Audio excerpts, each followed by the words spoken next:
Et je viens te dire ce soir, qu'en cette fin d'année, Dieu a décidé de te faire grâce. Il y a un décret divin qui est en train d'être pris dans le ciel en ta faveur. Il y a un décret royal, un édit royal, un décret royal qui est en train de pris quelque part dans le ciel en faveur de quelqu'un ici. Je ne sais pas qui. Je ne sais pas, mais Dieu connaît chacun parce qu'il a la photo de chacun, la photo spirituelle de chacun, le cœur de chacun. Il déclare que l'homme bon tire de bonnes choses du bon trésor de son cœur.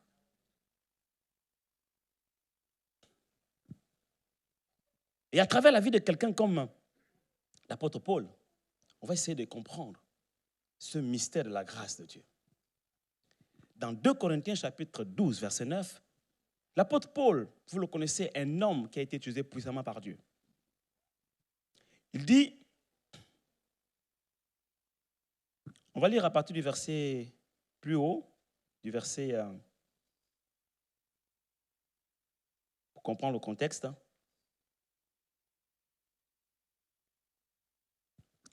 À partir du verset 1. Il faut se glorifier. Cela n'est pas bon. J'en viendrai néanmoins à des visions et à des révélations du Seigneur. Je connais un homme, alors vous allez voir le style de phrase qu'il utilise ici. En fait, il parle de lui-même, mais de façon impersonnelle. Je connais un homme en Christ, c'est une forme d'humilité, qui fut, il y a 14 ans, ravi jusqu'au 3e ciel. Donc, les gens qui parlent du 7e ciel, là, ça n'existe pas. Il n'y a pas 7 ciels, cieux. Voilà. Il y a le 7e ciel. Attends. Jusqu'au 3e ciel. Alléluia. 3e ciel. Donc, le premier ciel, c'est lui que vous voyez là, les nuages. Le 2e ciel, il est juste au-dessus des nuages. C'est le trône de Satan. Donc, c'est là où sont les esprits méchants dans les lieux célestes. Okay? Quand on vous dit les esprits méchants dans les lieux célestes, ce n'est pas qu'ils habitent avec Dieu. Ils sont au 2e ciel. Maintenant, le 3e ciel, c'est le ciel de Dieu. Heureusement. Comme ça, au moins, celui qui est au 2e ciel est sous ses pieds. C'est son marchepied. Alléluia. Donc, il a été ravi. Il a traversé ces cieux-là. Il a été ravi jusqu'au 3e ciel. Il dit, si ce fut hors de son corps, je ne sais. Dieu le sait. C'est un grand débat à ce niveau-là. Est-ce qu'un chrétien peut sortir de son corps? Est-ce qu'un chrétien ne peut pas sortir de son corps? Même l'apôtre Paul lui-même dit, si ce fut hors de son corps, je ne sais. Donc, tu veux savoir quoi? Non.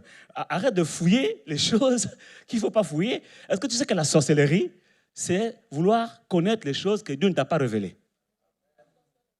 C'est ça la sorcellerie aussi. Quand Satan vient tenter Adam et Ève dans le jardin, il leur propose quoi? Il leur propose la sorcellerie.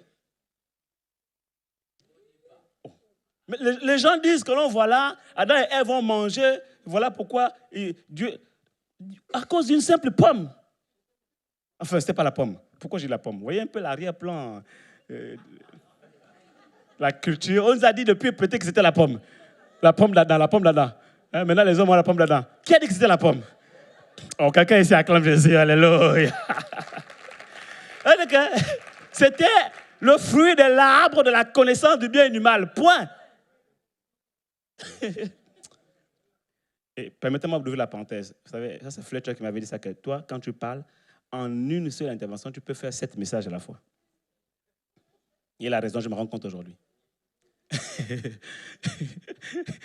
Non, écoutez. Je vais vous dire. Okay. La petite parenthèse que je vais ouvrir.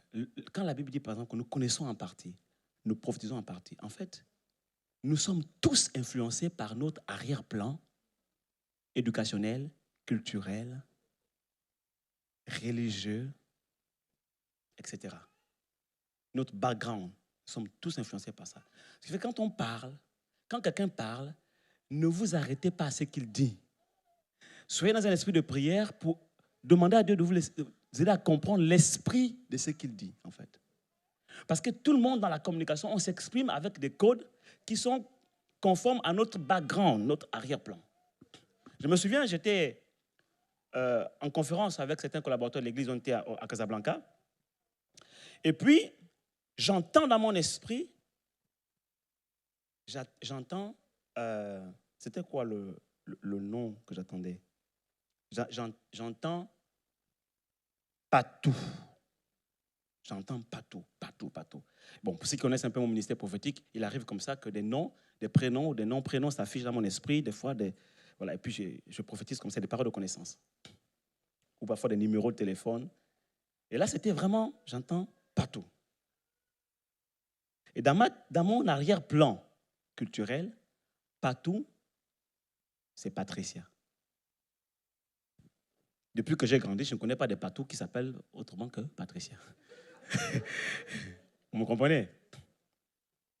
Et donc, quand je relâche la parole de connaissance, je m'attends à voir une Patricia qui vient. Je dis, qui s'appelle Patou ici? Patou. Patou. Dans mon esprit, c'est même un petit nom. Patou. Et je vois un frère en Christ qui s'élève, qui avance. Je suis moi-même troublé. Et moi, j'ai dit, non, ça, c'est pas mon client. J'ai dit, toi, tu t'appelles Patricia? Il me dit, non, mais moi, c'est pas tout. Je dis, bon, en fait, je veux dire, tu t'appelles Patou, mais pourquoi tu t'appelles Patou, en fait? Quelqu'un ici acclame Jésus. Hein? Et lui, il me répond, il me dit, non, mais en fait, c'est un petit nom qui m'a été donné depuis mon enfance. C'est le diminutif de Patrick. Ah? Donc, j'allais, en fait, tu vois, j'allais le sélectionner parce que dans mon esprit, je m'attendais, et je pouvais aller même plus loin dans l'erreur. Je pouvais aller plus loin dans l'erreur, c'est-à-dire que je pouvais me dire, tu vois, j'ai entendu simplement Patou. Mais je suis en train de vous parler des erreurs des prophètes. Les erreurs de communication spirituelle. Je pouvais m'aller plus loin parce que dans mon esprit, mon arrière-plan, Patou, c'est Patricia, donc c'est une femme. Je peux me venir en dire, ainsi parle l'Éternel. Je sens l'onction prophétique ici. Là. Il y a une femme ici qui s'appelle Patou. Quelqu'un me comprend ici? Patou. Et là, silence absolu. Aucune. Partout le silence, il n'y a pas de partout. Voilà comment quelqu'un peut casser son ministère pour une affaire d'interprétation. Dieu il a affiché dans ton esprit, ça c'est imprimé, partout, tu dis partout. Parce que Dieu ne dit pas tout.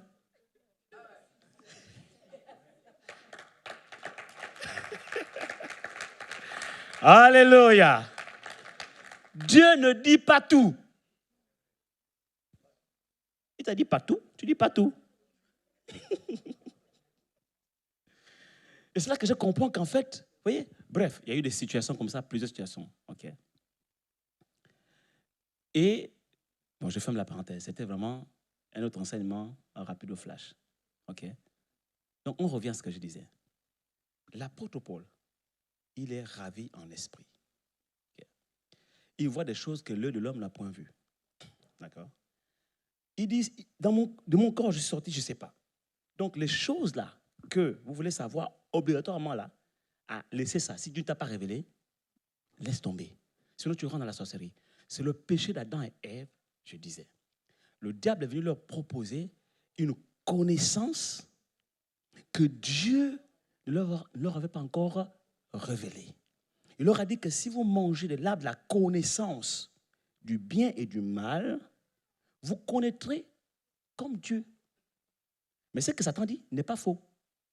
Parce que Dieu seul avait la connaissance depuis le début, avant que, bien sûr, Lucifer n'ait cette connaissance, Dieu seul avait cette connaissance. Voilà pourquoi il dit à l'homme que tu ne toucheras pas à l'arbre de la connaissance du bien et du mal. L'arbre de la connaissance du bien et du mal, le fruit, là, ce n'est pas une pomme, c'est vraiment une connaissance. Et cette connaissance, c'est la connaissance du bien et du mal.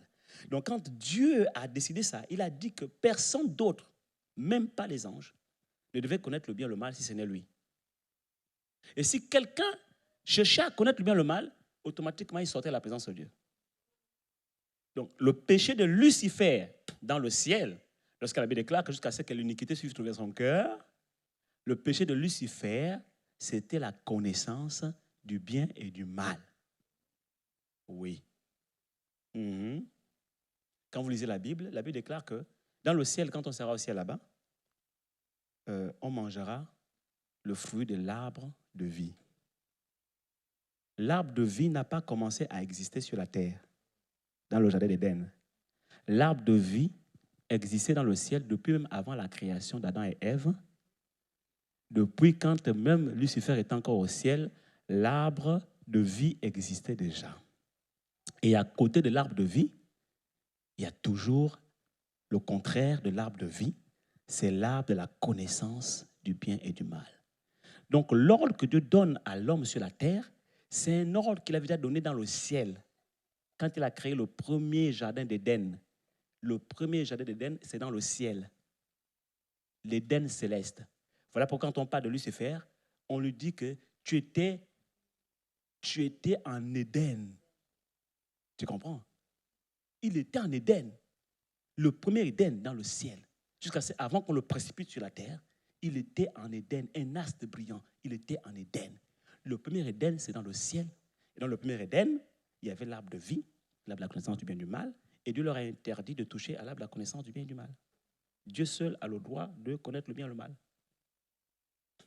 Parce que lui seul peut maîtriser ça. Quand l'être humain ou un ange commence à connaître le bien et le mal, il pêche. Dieu peut connaître le bien et le mal parce qu'il connaît, il a toutes les connaissances, il peut les maîtriser sans que cela ne l'impacte négativement, sans que lui-même il ne pêche. Donc quand Dieu crée le second Éden sur la terre, ce n'est que le prolongement du premier Éden dans le ciel qui vient sur la terre. Et il place l'arbre de vie exactement comme dans le ciel. Il place aussi l'arbre de la connaissance du bien et du mal sur la terre. Et il donne la même interdiction à l'homme. Tu ne toucheras pas à l'arbre de la connaissance du bien et du mal. Par contre, l'arbre de vie, oui, tu peux y toucher. Et mon point est celui-ci. Satan arrive, puisque lui-même déjà avait touché à ça dans le ciel. Voilà pourquoi Dieu l'a sorti du jardin d'Éden. Qu'est-ce qu'il fait? Il vient tenter l'homme pour l'amener à pécher comme lui a péché. Parce qu'il sait que quand tu touches à l'arbre de la connaissance du bien et du mal, tu perds ta nature divine. C'est ce qu'on appelle chuter. Voilà pourquoi lui, Lucifer, quand il a mangé ça là-bas au ciel, on l'a précipité, il a été précipité, il a chuté. Et il a perdu sa nature céleste. Et on parle des anges aussi, le tiers des anges qui ont mangé le fruit avec lui et qui sont descendus en fait avec lui, qui ont été tous, on les appelle les anges déchus. Mais ça là, ce n'est pas dans un livre que j'ai appris ça. C'est la révélation. Dieu m'a expliqué ça comme ça, point par point. Parce qu'en fait, ce qui m'a amené à me poser cette question, c'est... Et tout le monde, beaucoup me posait cette question. Et en tant que pasteur, j'étais très embêté parce que j'avais du mal à répondre à cette question. On me disait, dans le ciel, il n'y a pas de péché. C'est sainteté, sainteté, Dieu est 3 fois saint. Mais la Bible déclare que Lucifer était un astre brillant. Je paraphrase. Jusqu'à ce que l'iniquité fût trouvée dans son cœur. Donc, les chrétiens me posaient la question en tant que pasteur, mais pasteur, comment un lieu 3 fois saint, éclatant de sainteté, on va trouver le péché à l'intérieur comment? Lui, c'était un ange brillant. Mais explique-nous comment l'iniquité est rentrée dans son cœur. Quand tu es pasteur, ça c'est le genre de questions, tu dis, waouh, comment je fais? Si tu n'as pas le Saint-Esprit, tu vas commencer à faire des théories. Non, mais tu sais des choses sur la terre. Bon, attends, quand on sera au ciel, tu connaîtras parfaitement. Quelqu'un ici acclame Jésus. Et Dieu m'a expliqué ça. En fait, Lucifer a enfreint à l'interdiction de Dieu. Il est allé toucher à l'arbre. Il a pris le fruit de l'arbre, la connaissance du bien et du mal. Il a mangé ce fruit-là. Il en a donné à un tiers des anges. Vous comprenez? C'est pourquoi la Bible dit que jusqu'à ce que l'iniquité fût trouvée dans son cœur. Quand il a mangé ça, l'iniquité est entrée en lui. Et quand Dieu a vu son cœur, il a trouvé l'iniquité. Et Dieu a compris qu'il avait mangé l'arbre de la connaissance du bien et du mal. Alors Dieu l'a sorti du jardin d'Éden céleste. Donc Satan connaît le mécanisme. Voilà pourquoi il s'approche d'Adam, d'Ève. Et Dieu sait que le jour où vous en mangerez, vos yeux s'ouvriront et vous verrez les choses comme Dieu les voit. Et ce qu'il dit est vrai. Et l'homme, il explique en plus. Il dit, vos yeux s'ouvriront et vous connaîtrez le bien et le mal. Vous connaîtrez comme Dieu connaît. Mon point, c'est celui-ci. Quand l'apôtre Paul dit, si c'est né, si c'est dans mon corps, je ne sais. Si c'est hors de mon corps, je ne sais. Il sait ce qu'il est en train de dire. Parce qu'il y a des choses spirituelles que non seulement on ne peut pas expliquer, il y a des choses auxquelles on ne peut pas accéder si ce n'est Dieu lui-même qui nous donne le droit d'y accéder. Et quand vous accédez à un niveau de connaissance et de révélation, sans Dieu, sans passer par Dieu, vous rentrez automatiquement dans la sorcellerie. Et Satan est entré dans la connaissance du bien et du mal. Voilà pourquoi il maîtrise bien le bien et le mal. Il maîtrise parfaitement le bien et le mal. Ah oui, il a bien inspiré les sciences humaines sur la terre. C'est bien les sciences humaines. Ça fait pas de mal, c'est bien. C'est bien. Et puis il fait passer ça, l'humanisme, c'est bien, le vivre ensemble. On est tous pareils. Le respect, tout ça c'est bien. La tolérance, tout ça c'est bien. Et on injecte des choses, ça passe. Au nom du bien. Et au nom du bien, on peut accepter tout genre de choses. Femme avec femme, homme avec homme. Il ne faut surtout pas juger, pas condamner. Et ensemble, vivons. C'est le vivre ensemble.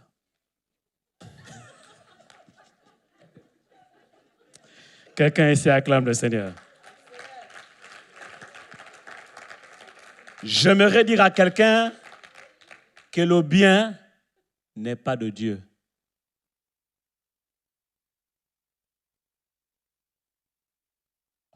Il avait bien commencé pourtant. Quand Dieu crée Éden, il place deux arbres. L'arbre de vie et l'arbre de la connaissance du bien et du mal. Où était le bien? Dans l'arbre de vie ou dans l'arbre de la connaissance du bien et du mal? Et qu'est-ce que Dieu dit à l'homme? Tu n'y toucheras point. Et tu n'en mangeras point. Parce que le jour où tu en mangeras, eh bien, tu mourras. Je mange le bien et je meurs. C'est ce que Dieu est en train de dire, non? Oui, mon frère. Tu sais, vous voyez, cette pièce, c'est une pièce de 1 euro. D'un côté, on voit 1. Après le dessin qui est à côté, je ne sais pas comment le décrire. De l'autre côté, on voit une effigie. OK? Donc, si je fais tomber, c'est pile ou face. Des fois, ça tombe sur le 1, ça tombe sur l'effigie. Mais c'est la même pièce. Vous comprenez? C'est la même pièce. Eh bien, dans le jardin d'Éden, c'était comme ça. Il y avait l'arbre de la connaissance du bien et du mal et l'arbre de vie. L'arbre de vie avait aussi 2 faces. La première face, c'était la vie. La deuxième face, c'était la vie. Quelqu'un ici acclame le Seigneur. Ça, ce genre de choses-là, c'est bien expliqué doucement comme ça. Là. Mais l'arbre de la connaissance du bien et du mal, c'était pile face. De l'autre côté, il y avait le bien. Et de l'autre côté, il y avait le mal. Mais c'est la même pièce. En fait, les deux arbres représentent deux natures. L'arbre de vie représente la nature de l'esprit. Et l'arbre de la connaissance du bien et du mal représente la nature de la chair. Donc, le bien et le mal, ce n'est pas une affaire de bien. On enlève le mal et on garde le bien. Tu peux prendre la pièce là, tu enlèves le côté que tu estimes être. Ça restera la même pièce. Les composantes qui ont été utilisées pour fabriquer cette pièce-là resteront toujours à l'intérieur. C'est une question de nature. Vous comprenez ici? Donc, Dieu ne t'a pas appelé à vivre dans le bien. Dieu t'a appelé à nager dans la vie de l'esprit. Parce que la vie de l'esprit est au-dessus du bien de l'être humain. Voilà pourquoi c'est que l'être humain trouve bien sur la terre. Dieu peut ne pas le trouver bien. Mais le bien que tu fais, sous l'inspiration du Saint-Esprit, c'est ça que Dieu agrée.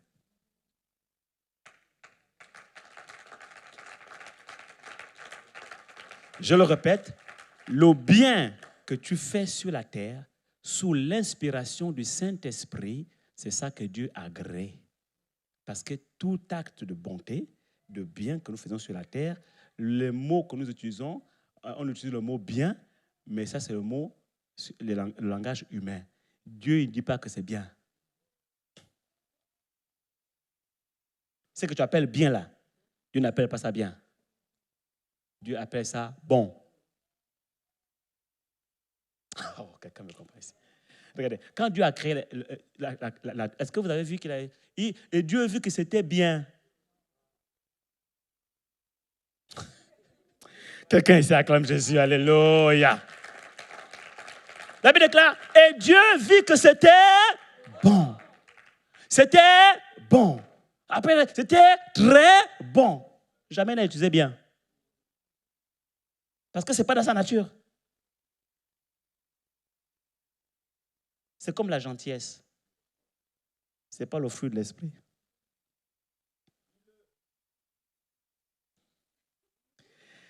Je suis en train de toucher un point que je n'ai pas prévu, mais je suis en train d'attaquer l'humanisme. Quelqu'un me comprend ici?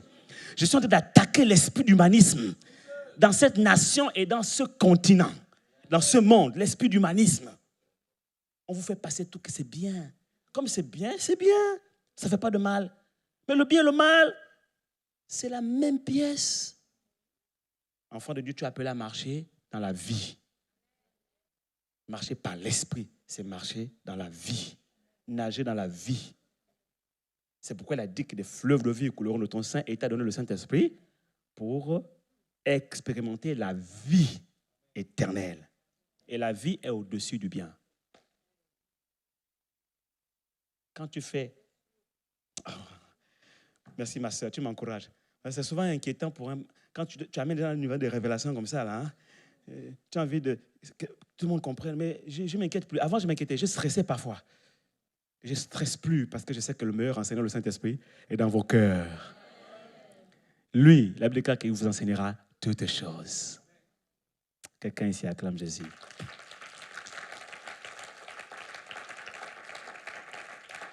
Alléluia. Donc, le péché d'Adam et Ève, c'est le péché de Lucifer dans le ciel. La connaissance du bien et du mal.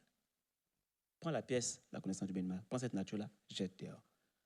Il a dit même, il a utilisé un mot plus fort que celui que j'ai utilisé. Il a dit crucifie-la. Donc, quand tu prends la nature du bien et du mal, tu la mets à la croix, tu la crucifies. Ça veut dire que Dieu n'en veut pas. Le bien, il n'en veut pas. Le mal, il n'en veut pas. Quand tu as crucifié ça, tu ne marches plus selon la chair, tu marches selon l'esprit. C'est ça qui est bon. Alléluia. Et Adam et Ève sont tombés dans le piège à une connaissance que Dieu ne nous a pas révélée. Ils ont mangé l'arbre de la connaissance du bien et du mal. Effectivement, leurs yeux se sont ouverts. Ils ont commencé à voir les choses exactement comme Dieu les voit, connaissant le bien et le mal. Dieu a dit, oh, écoutez ce que Dieu dit. Dieu ne contredit pas ce que Satan a dit. Hein. Dieu dit, voici maintenant que l'homme est devenu comme l'un d'entre nous.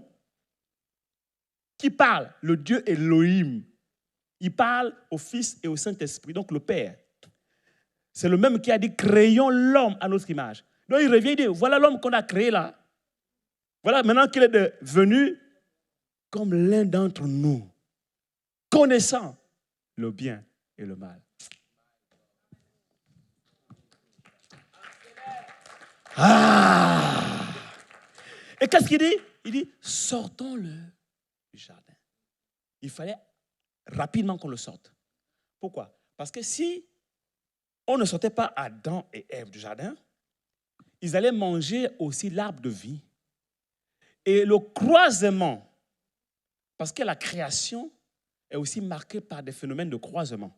Lorsque Dieu crée l'homme, par exemple, il prend la poussière de la terre et il forme l'homme. Et la Bible déclare qu'il va souffler dans les narines de l'homme, son souffle dans son esprit entre dans l'homme, et le croisement de la poussière de la terre avec le souffle de Dieu donne naissance à une âme vivante. Donc l'âme là, dont vous parlez là, oh, les liens de l'âme et tout ça, l'âme, ce n'est pas vraiment Dieu qui a créé l'âme dans le sens où, comme il a créé le corps, en prenant la poussière, il a formé le corps. Non. En fait, l'âme, c'est le résultat d'un croisement entre le corps fait de poussière, la terre, et l'esprit qui vient du ciel. Donc, en fait, ton âme est le résultat d'un croisement entre le ciel et la terre.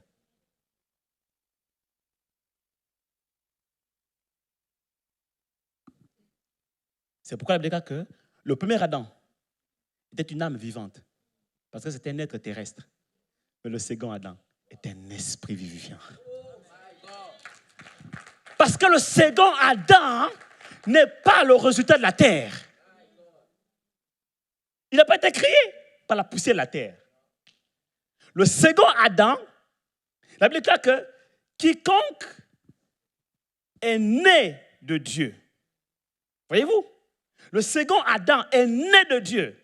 Il dit, si tu n'es né d'eau et d'esprit, le second Adam est né d'eau et d'esprit. Il est né de la parole et du Saint-Esprit.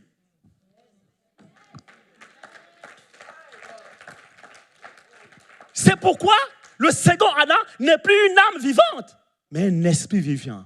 Voilà pourquoi le second Adam ne doit pas marcher selon l'âme, comme le premier Adam. Le premier Adam est terrestre. Voilà pourquoi il marche selon l'âme. Il marche selon ses motivations, ses émotions, ses ressentis, son passé, ses liens du passé, sa façon de voir la vie, ses conceptions, ses théories, ses philosophies. C'est l'âme, tout ça. Sa culture. Ça, c'est le premier Adam. Il marche selon l'âme, parce que c'est une âme vivante. Donc, il marche selon ce qu'il ressent, selon la chair. Il fait froid aujourd'hui, je ne vais pas prier. L'âme est abattue. Je n'arrive même pas à ouvrir la bouche, pasteur.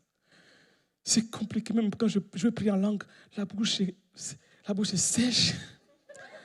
Elle est pâteuse. Qui t'a dit que la bouche de l'esprit est pâteuse? Oh, quelqu'un ici acclame le Seigneur. Alléluia. Parce que la bouche de la chair, le résultat de la poussière de la terre, c'est pâteux. C'est même parfois aigre. C'est même parfois, tu sens les dents comme... Dans ma langue maternelle, on dit mingania. Mingania, c'est-à-dire que tes dents, ça fait... C'est aigre. C'est, le mot en français, c'est... Tes dents sont agacées. Comme quelqu'un qui a mangé de fruits verts. C'est acide, tu n'arrives même plus à prononcer. Des fois, tu sens comme s'il y avait des petits cailloux à l'intérieur. Tu n'arrives même plus à prier. Ça, c'est la chair qui se manifeste. C'est ton âme. La tristesse, l'angoisse, le découragement, tout ça, c'est ton âme. C'est ton âme qui est comme ça. C'est normal. Tu es fait de la terre, de la poussière de la terre. Tu es une âme. Mais celui qui est né de Dieu, il est né de l'esprit. Lui, il ne marche pas selon l'âme. Il marche selon l'esprit. Lui, là, que la bouche soit pâteuse ou pas pâteuse.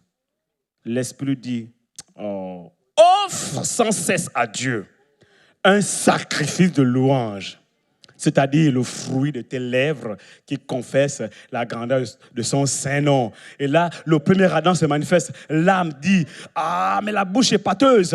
Et l'Esprit dit, ouvre ta bouche et offre à Dieu un sacrifice de louange. Et là, le psalmiste intervient. Enfin, le Saint-Esprit utilise le psalmiste pour te dire, mon âme bénit l'Éternel et n'oublie aucun de ses bienfaits.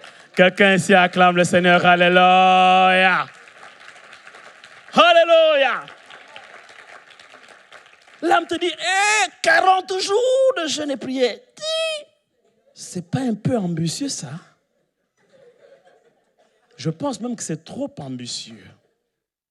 Attention, j'ai appris qu'il y a des serviteurs de Dieu qui sont même morts avec cette affaire de 40 jours. Ça, c'est l'âme. L'âme va te trouver des excuses. L'âme va te trouver des... Mais l'esprit te dit... Voilà pourquoi le jeûne, ce n'est pas une affaire... C'est une affaire de l'esprit, mon frère. Ce n'est pas une affaire que tu vas te... Il faut que... Tu sais, hein, Jésus fut conduit par l'esprit. Et il est parti jeûner 40 jours. Et 40 jours, c'est conduit par l'esprit. Parce que sinon, ton âme va te jouer des tours. Tu es sûr? Et puis, à un moment donné, tu n'arrives plus à avancer. Tu as quand même pu arriver jusqu'au 7e jour. Et l'âme dit non, tu sais quoi?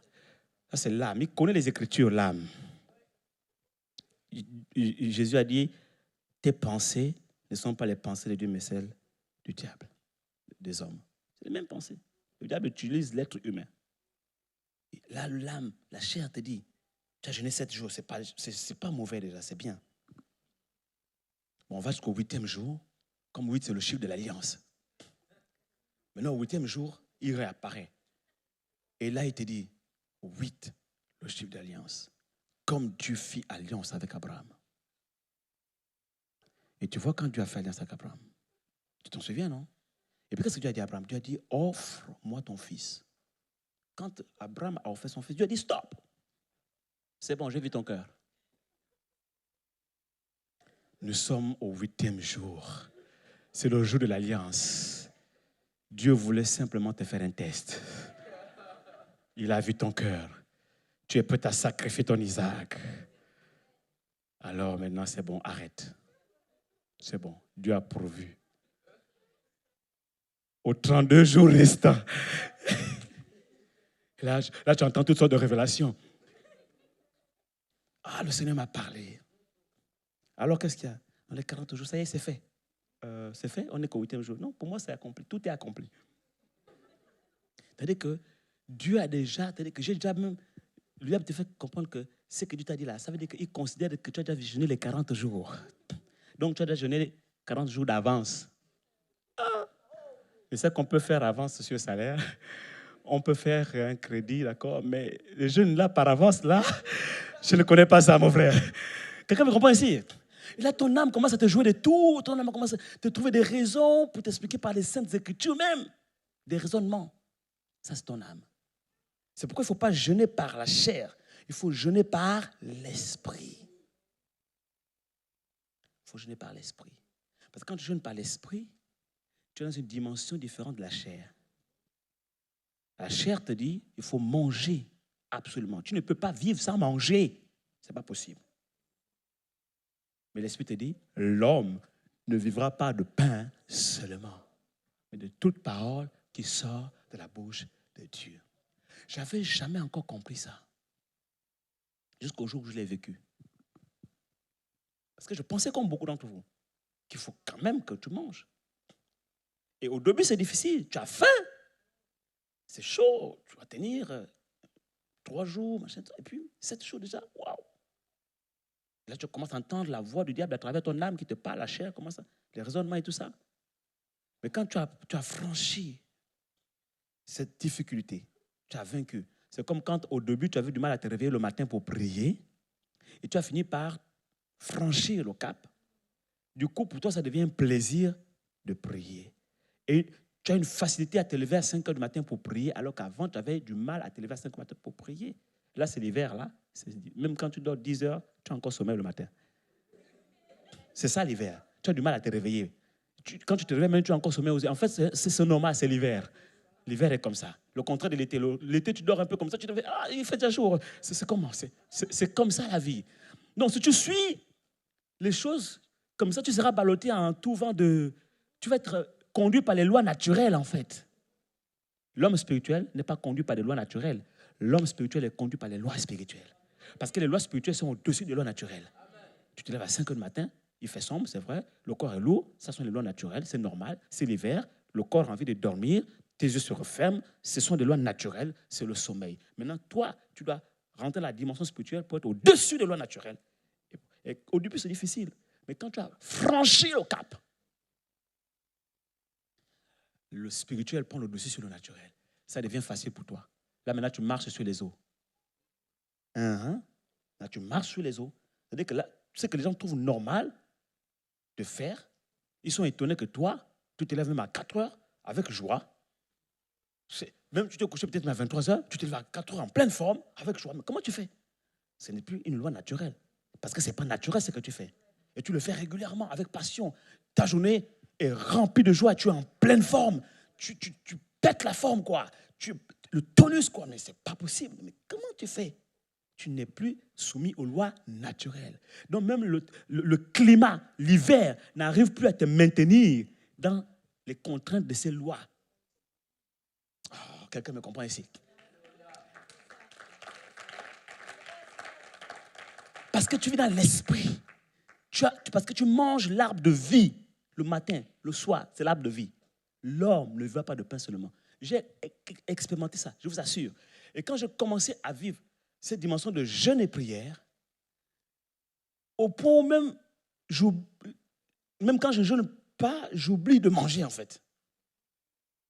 Et quand je sors d'un jeûne, je n'ai plus envie de retourner manger. Et même quand je mange, je fais en sorte de manger juste un peu parce que je sens dans mon esprit, c'est tellement bon cette dimension-là. Tu vois, tu es rempli de l'esprit, tu vis des choses extraordinaires comme l'apôtre Paul est ici, on va y revenir. Tu vis des choses et tu as envie de rester là. Il faut comprendre le problème de Pierre. Sur la montagne de la transfiguration, c'est-à-dire qu'il se rend compte, mais c'est waouh, mais il a goûté à cette dimension céleste, il a goûté à ça. Il dit, mais pourquoi encore retourner là-bas sur la terre? On est déjà bien ici. On va mettre une tente pour Jésus, une tente pour Moïse, une tente pour Élie. On est bon. Le reste là-bas, en tout cas, on s'en fout. Ils vont se débrouiller, ils iront prêcher l'évangile. Jésus, ils vont continuer l'œuvre. Ils vont continuer l'œuvre. Acclame Jésus, acclame Jésus. Ils vont continuer l'œuvre en bas là-bas. Nous, on est bien ici. C'est comme ça quand tu es sur la montagne de prière. Quand tu es dans le jeu de la prière, c'est tellement beau ce que tu vis. Les expériences spirituelles, c'est tellement palpitant. Tu n'as plus envie de retourner sur les choses de la terre. Tu n'as plus envie de retourner sur les choses de la terre. C'est tellement bon. Et c'était comme ça. C'est comme ça pour moi, en fait, quand je jeûne.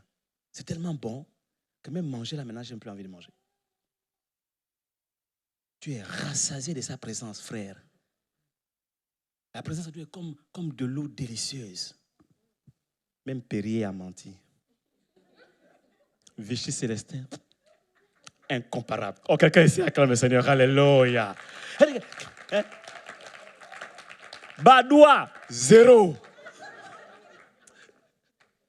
Quelqu'un me comprend ici?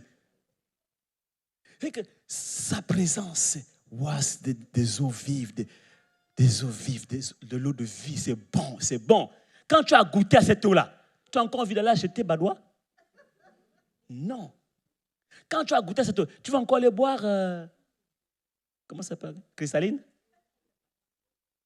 Ou bien Evian? Non, tu ne peux plus. C'est pourquoi Jésus dit à la femme samaritaine, si tu bois de cette eau, ce n'est pas une affaire charnelle que tu vas boire de l'eau. Non. Si tu bois de cette eau, il ne parle pas de la même eau. Non, dans le jeûne et la prière, tu bois d'une eau qui n'est pas naturelle. Et du coup, tu n'as plus soif. Il a dit, si tu bois de cette eau, tu n'auras plus jamais soif. Quand tu bois de l'eau que Jésus te donne, dans le jeûne et la prière, frère, tu n'auras plus soif. Tu peux passer des jours et des jours sans boire de l'eau. Ce n'est plus un effort pour toi. Quelqu'un me comprend? Même les médecins peuvent te dire, mais comment tu fais? Tu es en bonne santé. Tu ne bois pas de l'eau? Humainement, non, je ne bois pas de l'eau. Mais tu peux répondre au médecin en disant, si je bois de l'eau, mais tu bois d'une autre. Tu bois une autre eau. Mais c'est véritablement une eau qui rentre dans ton corps et qui fait le même travail, sinon même mieux, que l'eau naturelle que tu buvais. Voilà pourquoi tu es en bonne santé. Oui, quand tu fais un jeûne spirituel dans l'esprit. Bonne santé. Voilà pourquoi je pense que ceux qui ont dit que Jésus a fait 40 jours et 40 nuits sans manger, sans boire, ils peuvent avoir raison. Ils peuvent avoir raison parce que ça défie les lois naturelles, ça défie les lois de la science. Naturellement, scientifiquement, il est prouvé que tu ne peux faire que 3 jours à sec. Sans manger, sans boire, tu ne peux tenir que 3 jours. Naturellement, ça sont les lois naturelles. Mais sur le plan spirituel, quand tu fais un véritable jeûne par l'esprit, bon, comment savoir un jeûne qui n'est pas de l'esprit, qui est de l'esprit? J'entends les questions dans le cœur. C'est simple. Quand tu ne tiens plus, laisse tomber. Tu es dans la chiale, laisse tomber. Parce qu'un jeûne de l'esprit, il a dit que tu n'auras plus jamais soif. Tu n'auras plus jamais soif. Et celui qui mange de ce pain n'aura plus jamais faim.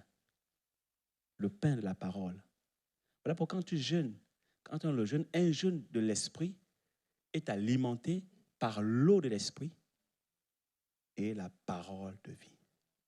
Quand tu te nourris de l'eau et de la parole, de l'eau de l'esprit et de la parole de Dieu, tu n'as plus soif, tu n'as plus faim. Donc du coup, à un moment donné de ton jeûne, même si ça a commencé difficile, à un moment, à un certain niveau de ton jeûne, ça devient aisé.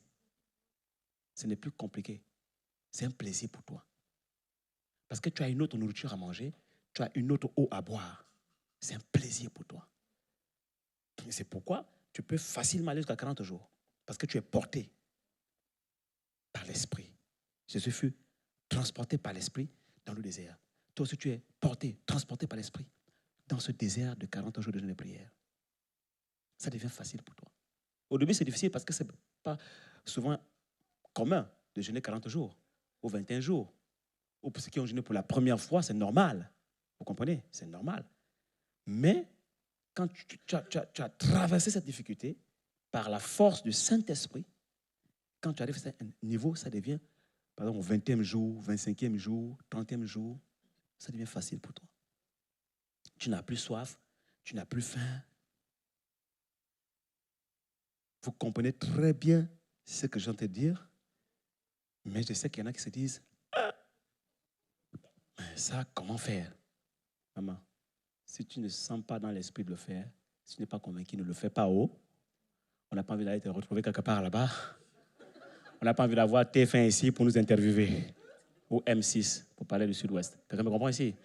Voilà. Mais j'ai dit que c'est possible. Parce que le deuxième Adam ne marche pas selon les lois naturelles. Ce n'est pas une âme vivante. Le second Adam est un esprit vivifiant. Lui, il est régi par les lois de l'esprit. Quelqu'un dise Amen. Est-ce que j'aide quelqu'un ce soir? Dans les 40 jours là, on va y arriver. On va y arriver. Regarde ta soeur. Lui dit, tiens bon. Tu vas y arriver. Prie en langue. Prie en langue. C'est-à-dire que quand c'est comme ça, tu pries seulement langue. Tu ne cherches même plus, parce que tu marches selon les lois de l'esprit. Tu n'es plus dans les lois naturelles. Tu opères dans l'esprit. Tu te ravitailles en esprit. Quand tu parles en langue, tu te fortifies.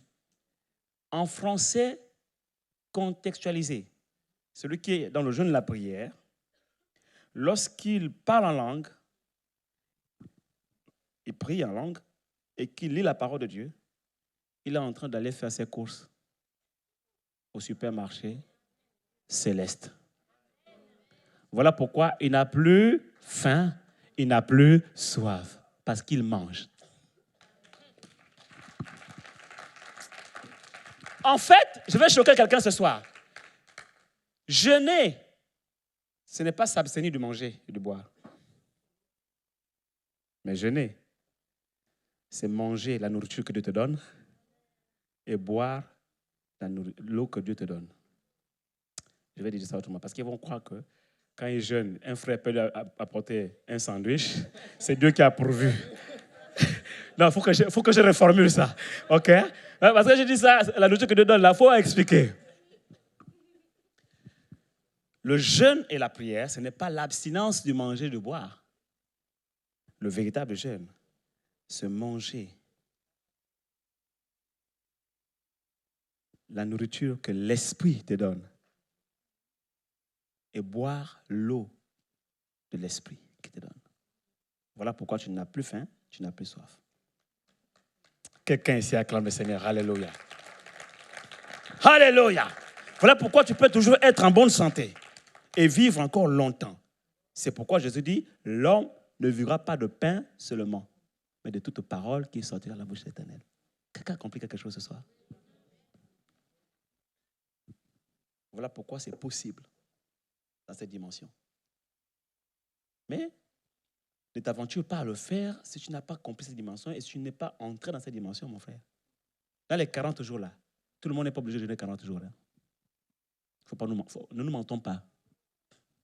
Il y en a qui vont certainement jeûner 40 jours, d'autres vont jeûner peut-être 30, d'autres 21 jours, d'autres vont jeûner 7 jours, d'autres même vont jeûner seulement 3 jours. Chacun, oui, mais Dieu me l'a dit, je sais. Et même s'il ne me dit pas, je le sais. Alléluia. Non, mais attends, oh, faut pas rêver. Sur une assemblée de 300 personnes et plus, hein? Non, je sais. Non, ça, on n'a même pas besoin de rentrer à la dimension prophétique, ok? Seulement, vous ne me le dites pas. Et comme vous ne me le dites pas, je vous le dis. Comme ça, au moins, c'est dit. Quelqu'un ici acclame le Seigneur. Hein? Par contre, ce que Dieu regardera, c'est ma consécration. Donc, le pasteur, il va faire 40 jours. Et les leaders, normalement, il doit faire 40 jours. Là, je ne le regarde plus. Et les hommes et les femmes qui ont compris la dimension de l'esprit que je viens d'expliquer, ont fait les 40 jours. Maintenant, les autres, rentrez dans le mouvement seulement, mais priez au moins pendant 40 jours. Parce que c'est jeûne et prière. Donc, si tu peux... Alors, soyons honnêtes. Si tu ne peux pas jeûner 40 jours, prie au moins 40 jours. Oh, quelqu'un ici acclame le Seigneur. Alléluia. Hein? C'est jeûne et prière. Prie au moins 40 jours. Comme ça, tu ne sors pas de ce temps de grâce sans avoir saisi quelque chose. Alléluia. Est-ce que je bénis quelqu'un ce soir? Dans l'apôtre Paul, vous connaissez l'histoire. Le texte qu'on a commencé à lire là, ça c'est mon défaut. Dès que j'ouvre un texte comme ça, les fenêtres s'ouvrent comme ça là. C'est comme quand vous êtes devant un ordinateur, tu cliques, là, il faut d'abord fermer toutes les fenêtres avant d'arriver à la première fenêtre. C'est un peu... Bon, on va y arriver. Alléluia. Alléluia. Encouragez-moi quand même, encouragez-moi. Oh, quand même, vous aussi. Je me sentais déjà un peu trop seul là. Hein? On acclame Jésus. Non, mais c'est vrai parce que c'est souvent un peu l'inquiétude des prédicateurs. On craint de laisser certains comme ça en cours de route, de perdre les gens comme ça. Mais je sens que vous êtes avec moi. Et je sais que vous êtes avec moi. Donc cette dimension-là, vous avez compris? C'est bon? On peut monter encore? OK. Donc l'apôtre Paul dit, si c'est dans mon corps, je ne sais. Si c'est hors de mon corps, je ne sais. Toujours est-il qu'il a été ravi jusqu'au 3e ciel. Et ce qui est intéressant, il dit, j'ai vu des choses que l'œil de l'homme n'a point vues. Et j'ai entendu des choses que l'oreille de l'homme n'a point entendues. Qui ne sont point montées jusqu'au cœur de l'homme. Quand vous lisez la suite, je vous passe les passages, vous connaissez l'histoire. Il dit, mais il avait dans son corps, dans sa chair, une écharde, un ange de Satan. Et puis, Il dit qu'il a prié. Il a prié combien de fois? 3 fois. Ça veut dire quoi? Là, c'est moi qui interprète maintenant. Premier ciel, il a prié. Il arrive au deuxième ciel, il a prié. Donc, ça veut dire quoi? Ça veut dire que sur la terre, là, il a épuisé toutes les lois naturelles. L'ange de Satan n'est pas parti. Vous me suivez? Ça, c'est le premier ciel. Le premier ciel, c'est ça. Il a épuisé toutes les lois naturelles. Tous les moyens naturels. Il n'y a pas eu de délivrance. L'ange de Satan est toujours là. Frère, quand on dit ange de Satan, c'est ange de Satan. Je l'ai expliqué au départ. Quand il est descendu d'en haut là-bas, il était précipité, il n'est pas venu seul. Il est venu avec le tiers des anges, qui sont devenus ses anges déchus. Donc, quand on parle de ange de Satan, ne cherchez pas une autre connaissance ailleurs. Ange de Satan, c'est ange de Satan. Donc, premier niveau, il a tout fait sur le plan humain, rien à faire. Il monte au deuxième ciel. Là où il y a les démons, il chasse. Korama shakataremo. Kataramacha, veille de prière. Jeûne et prière. Tout ça là. Il a étudié, il a lu les livres de Rebecca Brown. Il a lu tous les livres de quel pasteur qui parle de la délivrance. Il a tout épuisé. Non, rien à faire. L'ange de Satan est toujours là. Il a chassé. Il a cassé. Il a brisé. Il a envoyé le feu. Il a pris l'épée de l'esprit. Il a coupé les oreilles. Il a percé les yeux. L'ange de Satan est toujours là. Quelqu'un me comprend ici? Il est monté maintenant au 3e ciel pour voir Dieu. Dis Dieu, il faut que tu m'expliques. Parce que là, je ne comprends pas. Explique-moi. On est maintenant face à face là. Parce qu'il a vu des choses que l'homme n'a pas vues. Quelle est la réponse de Dieu? Dieu n'a pas dit, va faire un jeûne de 40 jours. Il n'a pas dit, va... Il y a un prophète là, lui là, il s'appelle Tibi Joshua. Celui-là, il fait crier les démons à la télévision comme ça.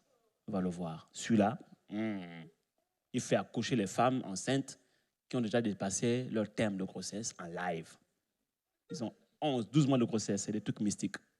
Paf, ça sort comme ça. Là. Celui-là, il est loin pour la délivrance. Ce prophète-là, oh, quand tu passes là-bas, il te regarde comme ça, forcément. Le démon part en courant. C'est pas ce que Dieu lui a dit. Quelqu'un me comprend ici. La Bible déclare, il a prié Dieu 3 fois. Et Dieu lui dit, ma grâce te suffit. My God. Ça là, si c'est moi qui fais ça ici, les gens vont fouiller l'église. Il ne m'a même pas. Et il est venu sur ma côté, moi comme ça, il m'a regardé, il m'a juste touché un peu comme ça. Il m'a dit, ma grâce te suffit, il est passé. Et je vais plutôt aller voir au Nigeria, là-bas, il paraît que... Quelqu'un me comprend ici. Là, c'est Dieu lui-même qui a dit à l'apôtre Paul, dit, ma grâce te suffit. Mais aujourd'hui, là, tu vas passer à côté de quelqu'un, tu touches seulement que, sois béni, tu passes. C'est tout. Comme cette femme-là qui me dit, je voulais une prophétie, mais tu m'envoies, tu me donnes que des versets bibliques. C'est ça l'homme. Voilà un grand apôtre Paul, ma sœur, en face d'un grand Dieu tout-puissant. Il lui dit juste une parole. Ma grâce te suffit. L'apôtre Paul n'a pas piqué une crise de... Comment je peux appeler ça? Une crise de colère, de rébellion, une crise de déception ou une crise de déception, de blessure. Non, non, non. Ma grâce te suffit. Car ma puissance s'accomplit dans ta faiblesse. C'est pourquoi j'ai dit, si tu es faible ce soir, tu es la bonne cible. Pourquoi? Scientifiquement, on a fait, pour ceux qui ont fait l'école, un peu la science physique, non? Le moins et le plus, ça s'attire ou ça se repousse?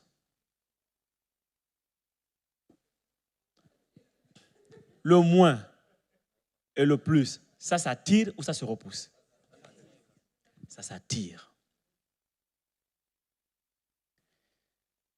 Dieu est en train de nous montrer quelque chose, c'est un mystère. Vous comprenez?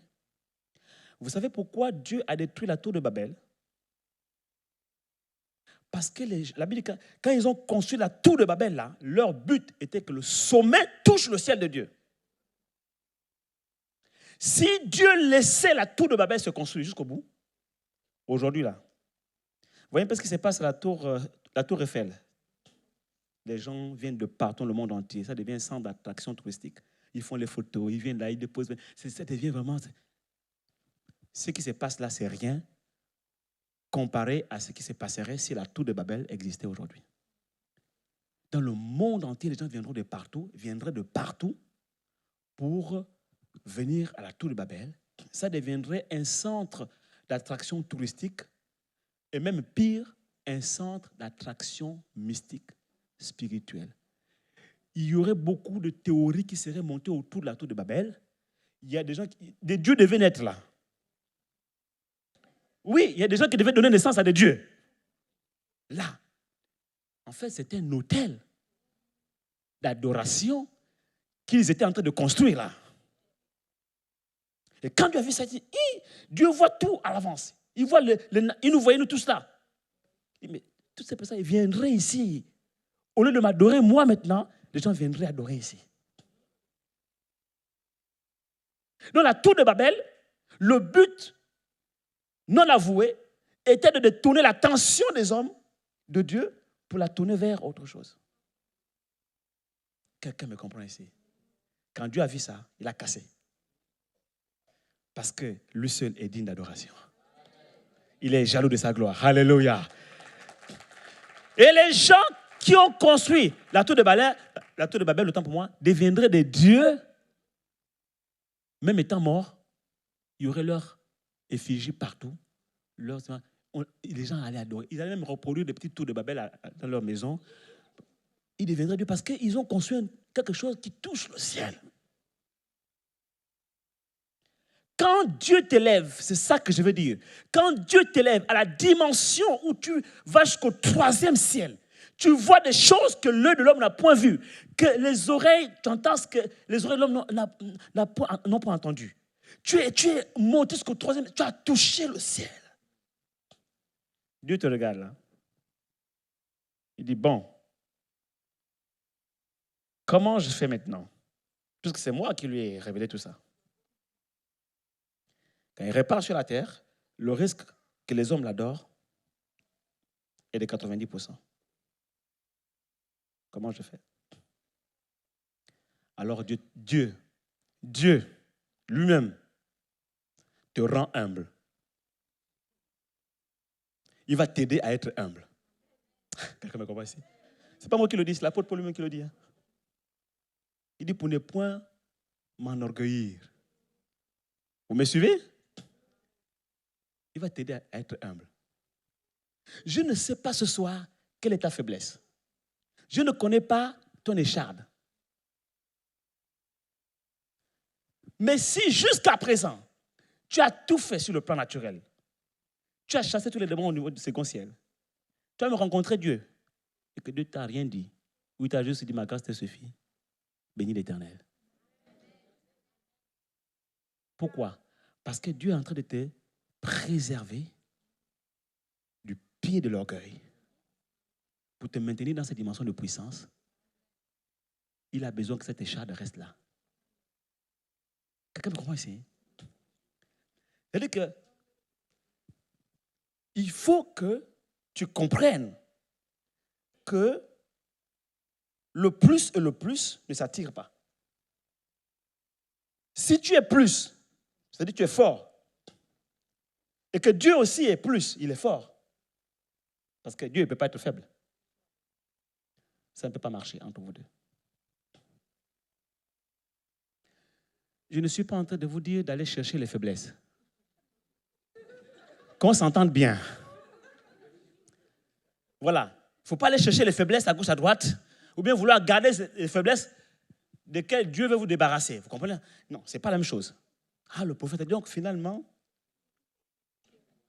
mon péché mignon là, c'est enfin de ne point m'enorgueillir. Quelqu'un ici acclame Jésus. Non, ce n'est pas ça. Je vais être encore plus concret. Je ne sais pas quelle est ton écharde. Admettons, tu as une douleur qui revient très souvent. Je ne sais pas où. Au niveau du pied, au niveau de la tête, au niveau de la tête, au niveau de... Je ne sais pas où. Tu as prié, tu as prié, tu as prié. Tu as chassé les démons, tu as tout épuisé, tout. Premier ciel, deuxième, troisième ciel. Mais à côté de ça, tu vois comment Dieu t'utilise. Tu vois les dons spirituels, tu dis, mais ce n'est pas possible. Moi, quand je prie pour les gens, il y a des choses qui se passent. Je reçois les paroles pour les gens. Quand je conduis la louange, quelle onction. Mais pourquoi toute cette onction-là que je dégage ne peut pas me guérir moi-même? Est-ce que c'est déjà arrivé à quelqu'un ici? Très bien, donc je ne suis pas le seul. Peut-être que ça peut être un problème lié à ton corps. Problème de santé, je ne sais pas. Je ne sais pas quel problème. Chacun d'entre nous a son écharde quelque part. Ça peut même être un esprit, comme l'apôtre Paul, un ange de Satan.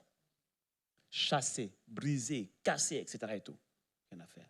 Mais parallèlement, tu vois comment Dieu agit dans ta vie. Tu vois comment Dieu agit à travers ta vie. Tu vois comment Dieu se manifeste, comment il te parle. Tu es comme dans la confusion. Ce soir, j'aimerais t'aider à ne plus dans la confusion. Il dit, ma grâce te suffit. Car ma puissance s'accomplit dans ta faiblesse. Est-ce que vous êtes avec moi là? Si quelqu'un a commencé à déconnecter, ce n'est pas le moment de se déconnecter. Ce serait chanter d'atterrir. Si tu rates l'atterrissage, moi je ne vais pas louper de toute façon. Il dit, ma puissance s'accomplit dans ta faiblesse. Ma puissance s'accomplit dans ta faiblesse. Si tu es moins, Dieu est plus, là ça marche. Mais comment ça marche? Il faut comprendre ce que ça veut dire la grâce pour comprendre comment ça marche. La grâce est une capacité surnaturelle, un pouvoir divin surnaturel. C'est-à-dire qu'avec la grâce, tu vas faire des choses que, à temps normal, en tant qu'être humain, tu ne peux pas faire. Admettons quelqu'un, comme l'apôtre Paul, qui a un démon dans son corps. Parce que c'est de ça qu'il s'agit ici, en fait. Je choque quelqu'un quand je dis ça. Hein? C'est ça. Comment quelqu'un, il est apôtre, le plus grand apôtre du Nouveau Testament, qui a écrit la moitié du Nouveau Testament, mais il y a un démon dans son corps. Premier choc. Deuxièmement, il atteint un niveau de puissance et d'onction. Il guérit les malades, il ressuscite les morts, il fait lever les paralytiques. Et cette puissance-là ne peut pas enlever le démon là. Entre nous. Vous me suivez? Il est monté jusqu'au troisième ciel. Il y a des révélations mais que l'homme n'a point eues. Donc, ce n'est pas de démon là que l'onction là ne peut pas enlever. Mais Dieu lui-même, il a dit non. Ça ne part pas. Parce que c'est un démon freinage. C'est pour freiner un peu. Quelqu'un me comprend ici? Acclame Jésus, acclame Jésus, acclame Jésus. Parce qu'avec la dimension que tu as là, si on ne met pas un petit frère là, les gens vont t'adorer. Et quand Dieu regarde ton cœur, parce qu'il ne fait pas ça avec n'importe qui aussi, il faut le préciser. Hein? Ce n'est pas à tout le monde que Dieu va laisser un petit démon sur le corps. Hein? Ah oui, il faut le préciser quand même. Parce que finalement, d'accord, que j'accepte le démon qui est... Non. Il faut le chasser, chasse-le. Au nom de Jésus, quelqu'un ici acclame le Seigneur. Alléluia. Il dit, ma grâce te suffit. D'autres versions disent, ma grâce est suffisante. Ça veut dire que la grâce qui reposait sur l'apôtre Paul était suffisante pour faire en sorte que la présence de cet ange de Satan, de ce démon-là, ne dérange pas sa vie. En d'autres termes, la grâce de Dieu était suffisante pour neutraliser le démon, de sorte que ce démon n'empêche pas à l'apôtre Paul d'accomplir sa destinée sur la terre.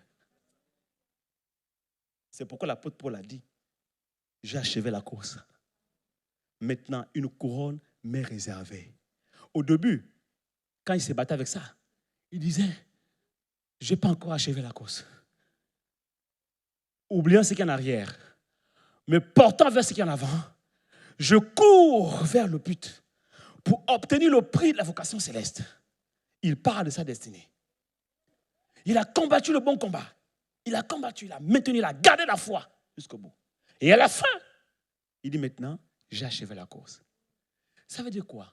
Ça veut dire que cet ange de Satan, ce démon, malgré sa puissance, malgré sa résistance, malgré sa force, n'a pas empêché à l'apôtre Paul d'achever la course. Parce que la grâce de Dieu était tellement suffisante pour neutraliser ce démon, de sorte à ce qu'il ne soit pas capable d'empêcher l'apôtre Paul à vivre sa vie sur la terre, le nombre de jours que Dieu l'a destiné sur la terre et d'achever sa course. Je suis venu dire à quelqu'un ce soir, quels que soient les chardes qui assurent ta chair dans ton corps, quel que soit le démon qui te fatigue, quelle que soit la maladie qui t'accule, je déclare au nom de Jésus que la grâce de Dieu est suffisante sur ta vie pour neutraliser cette écharde, de sorte qu'elle ne t'empêche jamais d'avancer. Elle n'en t'empêchera jamais d'accomplir ta destinée sur la terre. Et je déclare que tu vivras assez longtemps pour accomplir ta destinée sur la terre. Quelqu'un ici acclame Jésus. Alléluia. C'est pourquoi ta faiblesse devient la force de Dieu. C'est-à-dire que Dieu a trouvé dans la vie de l'apôtre Paul une faiblesse pour faire éclater sa gloire. Ils ne m'ont pas compris. Dans la vie de l'apôtre Paul, il a trouvé un endroit où il va faire éclater sa gloire. Ce que tu es en train de vivre là, c'est une situation, c'est un endroit que Dieu a trouvé dans ta vie où il va faire éclater sa gloire. Aidez-moi à conclure. Imaginez quelqu'un, il est né dans une belle famille, il a tout, il ne manque de rien. Quand il fait ça, il a ça. Donc, il ne trouve pas la nécessité de prier, n'est-ce pas? Il a l'argent, il a la maison, il a tout. Il est né dans une famille, mais vraiment gâtée. Il a tout. Le petit monde peut comme ça, il y a un médecin qui est là. Son père a l'argent pour payer le professeur. Donc, il a vécu une vie, mais vraiment, imaginez une telle personne. C'est comme s'il vit le paradis sur la terre. Vous me suivez? Quelqu'un comme ça, même s'il devient chrétien, il s'est converti, il vient à Cive. Quand vous dites 40 jours de jeûne et prière, je crois qu'il comprend pourquoi vous avez prié et jeûné là. Quand vous dites non, voilà, vous chantez, le Seigneur dispose tout à ma faveur. Seigneur Jésus, la pluie et le beau temps. Lui, il ne comprend pas trop pourquoi vous priez. Toutes les prières sont, Seigneur, donne-moi ceci, donne-moi ceci. Il ne comprend pas pourquoi les gens souffrent en fait. Parce qu'il n'a pas souffert. Quelqu'un comme ça, là, est-ce que vous croyez que sa vie glorifie Dieu? Il n'y a pas un endroit dans sa vie où on peut voir la gloire de Dieu éclater. Donc il est fort. Dieu est fort. Il est plus, Dieu est plus. Non. Dieu n'a pas créé des êtres humains comme ça sur la terre. Si vous connaissez un comme ça, amenez-le-moi ici, je vais prier pour lui, pour qu'il souffre un peu. Quelqu'un ici acclame Jésus. Alléluia. Alléluia. Il faut qu'il y ait un endroit dans ta vie où la gloire de Dieu éclate. Une faiblesse où la puissance de Dieu éclate. Ce que tu vis aujourd'hui, c'est une situation, une faiblesse qui va révéler la force de Dieu. Alléluia. C'est pourquoi il dit ma grâce te suffit. C'est pourquoi j'ai dit au départ que tu es la bonne cible. Qu'est-ce que tu vis aujourd'hui? Au niveau de ta santé, au niveau de ton couple, au niveau du travail, au niveau des finances, au niveau social, au niveau affectif, qu'est-ce que tu vis? Quelle est ton écharde? Quelle est ta faiblesse? Quelles sont tes faiblesses? Tu es la bonne cible. Tu es la bonne personne. Tu es la mieux indiquée. La grâce de Dieu cherche une piste d'atterrissage. Annonce. Annonce. C'est une annonce qui passe maintenant. Monde entier, terre, écoute-moi. La grâce de Dieu cherche une piste d'atterrissage. Et la grâce de Dieu a été relâchée du ciel sur la terre. Elle est tombée sur un certain Jonathan. Et Jonathan, il n'a jamais eu de problème. Et la grâce de Dieu cherche un endroit dans la vie de Jonathan où ça atterrir. La grâce de Dieu ne trouve pas parce que Jonathan est né dans une famille royale. Il a toujours eu tout ce qu'il lui faut. Oh, Jonathan a même un héritage qui l'attend. Il a tout pour vivre. Lui, ses enfants et les enfants de ses enfants, jusqu'à même 4 descendances, jusqu'à toute sa postérité. Mais la grâce de Dieu a été relâchée. Oh, c'est ce qui est écrit dans la parole de Dieu. Que tout don parfait et toute grâce excellente nous descendent d'en haut de chez Dieu.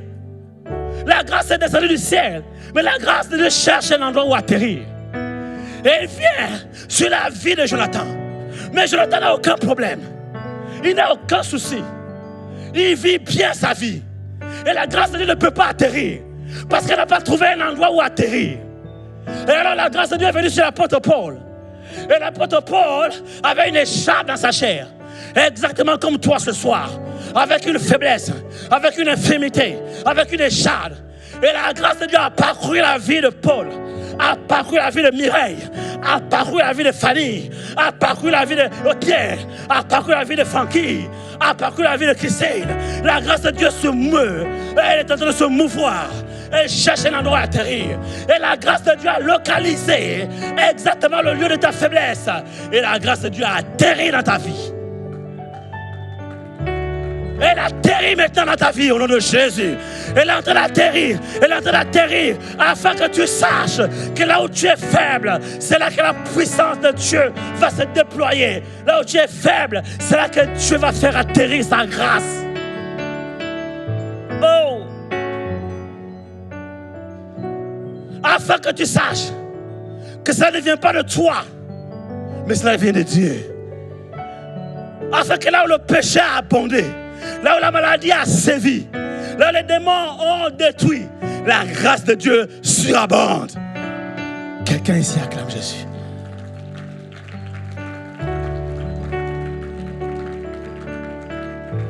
Quelqu'un qui n'a pas une écharpe, qui n'a pas une faiblesse, qui n'a pas connu l'infirmité dans un domaine de sa vie, ne peut pas mesurer la valeur de la grâce de Dieu. Mais quelqu'un qui est comme l'apôtre Paul aujourd'hui, qui a vécu des échardes, quand il sort de là, quand il a achevé sa course, cette personne est mieux placée pour rendre grâce à Dieu, pour adorer Dieu, parce qu'elle mesure mieux la valeur, la grâce de Dieu. Elle mesure mieux la grâce de Dieu dans sa vie. La grâce de Dieu a le pouvoir de changer ton cœur et de faire de toi un adorateur véritable. La grâce de Dieu, quand tu l'as expérimenté, mon frère, ma soeur, elle t'amène à adorer Dieu, elle te pousse à être reconnaissant, elle t'amène à reconnaître la grandeur de Dieu, elle t'amène à reconnaître la puissance de Dieu, elle t'amène à reconnaître qu'en réalité tu n'es que rien, tu n'es que poussière. Et sans Dieu tu n'es rien, sans lui tu ne peux rien faire. Tu étais déjà perdu, tu étais déjà mort, tu étais déjà anéanti. Mais c'est sa grâce qui est venue te relever, te tirer du fumier et qui t'a élevé, qui t'a fait asseoir sur la table avec les grands. Et au sortir de là, tu sauras mieux adorer Dieu et reconnaître que tu n'es rien. T'abaisser, t'humilier et reconnaître que c'est lui qui est fort. La grâce de Dieu te maintient dans l'humilité et l'action de grâce. La grâce de Dieu te maintient dans la reconnaissance et l'adoration. La grâce de Dieu t'amène à réaliser que ta vie n'est rien sans Dieu et t'amène à dépendre entièrement de Dieu et uniquement que de Dieu. La grâce de Dieu te pousse à la prière. La grâce de Dieu te pousse à la louange. La grâce de Dieu te pousse à l'action de grâce, à l'adoration. La grâce de Dieu te pousse à le chercher. La grâce de Dieu te fait ressentir le besoin permanent de Dieu dans ta vie. Et tu sais que tu as besoin de lui. La grâce de Dieu t'amène chaque jour à rechercher sa face. Tu ne peux pas vivre sans lui. Tu ne peux pas vivre sans lui. Tu ne peux pas vivre sans lui. La grâce de Dieu amène ton cœur à soupirer après l'Éternel. Comme une biche soupire après l'eau du ciel, ainsi ton âme soupire après Dieu. Comme une biche soupire après des courants d'eau, ainsi ton âme soupire après l'eau du ciel. La grâce de Dieu a le pouvoir de changer les motivations de ton cœur, d'enlever l'orgueil, la prétention, l'idée sans laquelle c'est avec ma force, ma propre force, que j'ai acquis ces choses. La grâce de Dieu reconnaît que ce que j'ai obtenu me vient de l'Éternel. Et je ne peux donner à l'Éternel que ce qui me vient de lui. La grâce de Dieu t'amène à t'offrir et à offrir tout ce que tu as pour le Seigneur. La grâce de Dieu t'amène à un niveau de confiance, d'abandon total et de consécration à Dieu. La grâce de Dieu t'amène à renoncer à toi-même. La grâce de Dieu t'amène à renoncer à toi et à suivre Jésus. La grâce de Dieu fait soupirer ton cœur après la présence de Dieu. La grâce de Dieu te fait courir dans la maison de l'Éternel. Comme David a dit, je suis dans la joie lorsqu'on me dit, allons dans la maison de l'Éternel. La grâce de Dieu te fait demeurer dans sa présence. Comme le psalmiste a dit, mon désir ardent et mon vœu suprême, c'est d'être dans ta présence, Seigneur. C'est là chez moi, tout près de toi. Parce que sans toi, je ne suis rien. Je dépends de toi, entièrement de toi. La grâce de Dieu révèle le niveau de ta petitesse et le degré de grandeur du Dieu vivant d'Israël devant ta face. Devant la face de l'Éternel, tu reconnais que tu es petit. Tu n'es que poussière. Et tu reconnais que lui seul est Dieu. Il est grand. Oh! La grâce de Dieu te pousse à adorer. Alors adore-le. Adore-le. Glorifie-le. Afin que là où tu es faible, sa puissance se manifeste. Sa gloire éclate. Hey!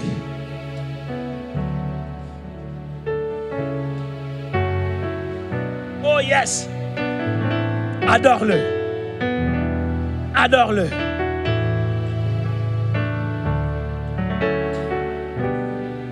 Comme une biche soupire après l'eau du ciel, après des courants d'eau.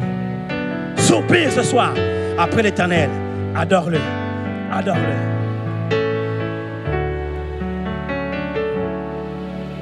Il est l'unique.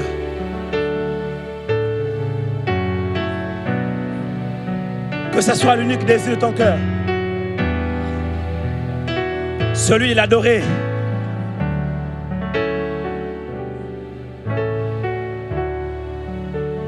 Adore-le, adore-le, adore-le. Abonde en action de grâce. Oh, alléluia, ouvre ta bouche. Alléluia. Confesse la grandeur de son Saint-Nom. Offre à Dieu ce soir un sacrifice de louange. C'est-à-dire le fruit de tes lèvres qui confessent la grandeur de son Saint-Nom.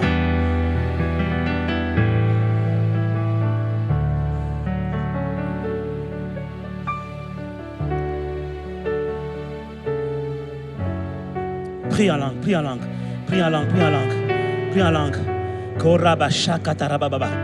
Korababosi katarababa khana kokoroshe. Mandare brosi kababa khana kokoroshe. Korababa khana kokoroshe. Korababa sokotarababa khana kokoroshe. Korababa sekababa khana kokoroshe. Korababa khana kokoroshe.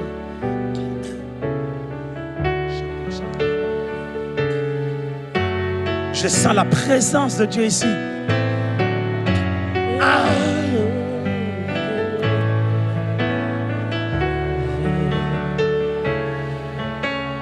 Comme une biche soupira près de toi et mon esprit en moi te cherche. Tu es l'unique désir de mon cœur et je veux t'adorer. Toi seul est ma force, mon bouclier. À toi seul je m'abandonnerai.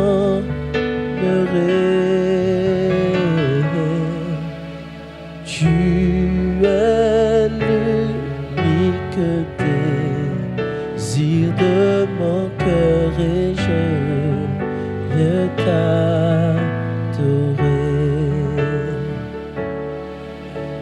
Tu es l'unique désir de mon cœur et je veux t'adorer.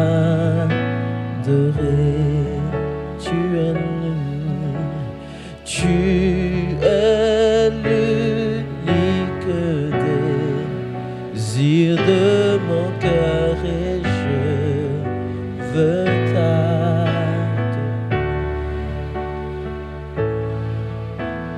Tu es l'unique désir de mon cœur et je veux t'adorer.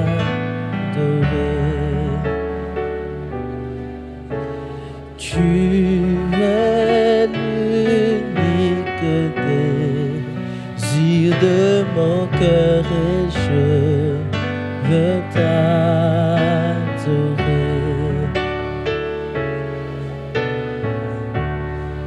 Je ne sais pas quelle est ta faiblesse.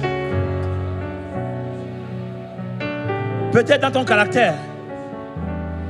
Peut-être dans ton couple. Je ne sais pas quelle est ta faiblesse. Dans ta jeunesse. Je ne sais pas quelle est ta faiblesse. Tombe devant la face de Dieu ce soir.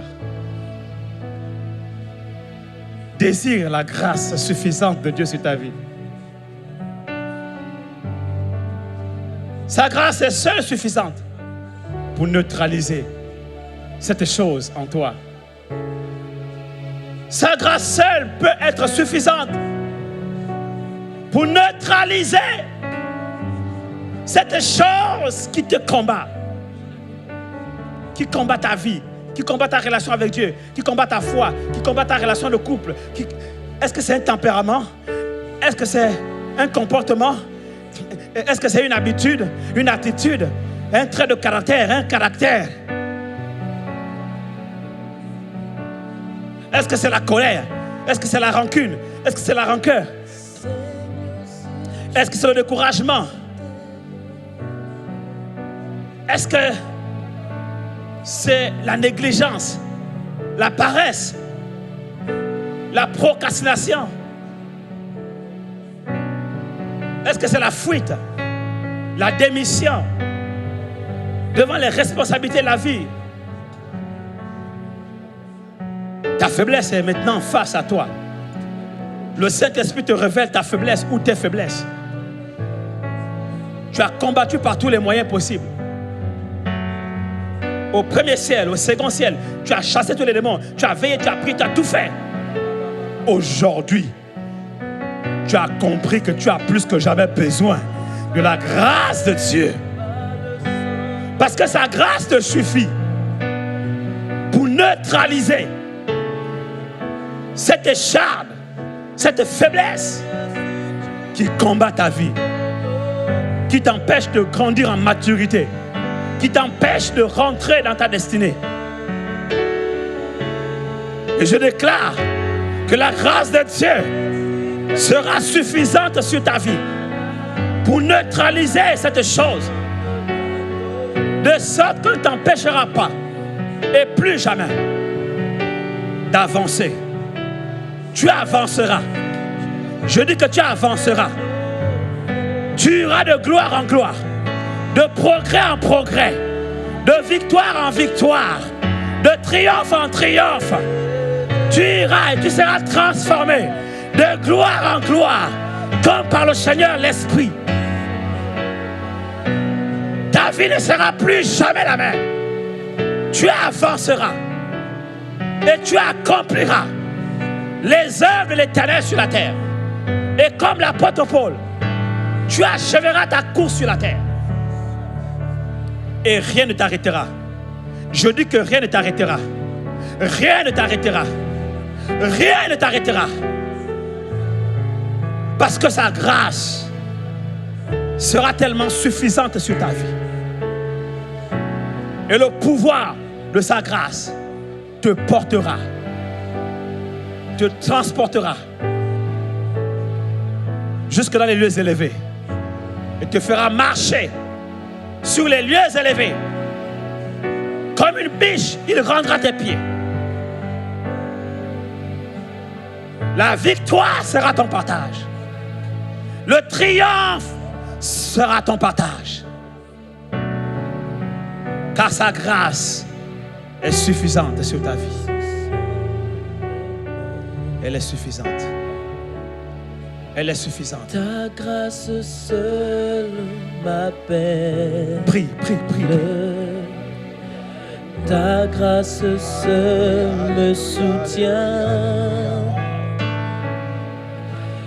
Et ce n'est point par mes œuvres,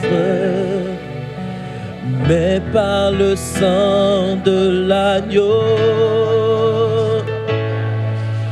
Tu nous appelles dans ta présence, nous appelles à la vie, et nous sommes point de confiance, par ta grâce seulement. Alléluia. Par ta grâce Alléluia. seulement. Alléluia. Alléluia. Seigneur, si tu comptais nos fautes, qui vivrait?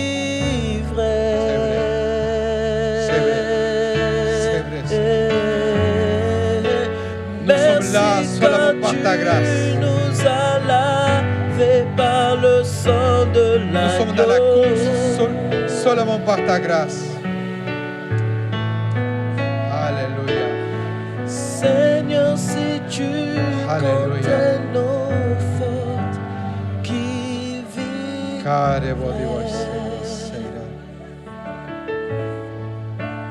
Lève nos mains pour le dire, Seigneur, si nous sommes là, c'est seulement par ta grâce. Si nous sommes encore dans la course, c'est seulement par ta grâce. Ta grâce nous suffit, Seigneur.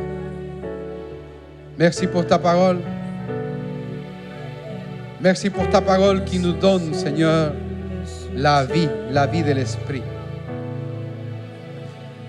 Merci, Seigneur, pour ta grâce. Merci, Seigneur. Merci, Seigneur, c'est toi qui nous fortifie. C'est toi qui nous renouvelle. C'est toi qui nous aide jour après jour et qui nous soutienne par ta grâce. Nous te prions, Seigneur, que nos yeux s'ouvrent pour voir comme tu vois. Ouvre nos yeux, Seigneur, pour voir les situations simplement comme tu les vois.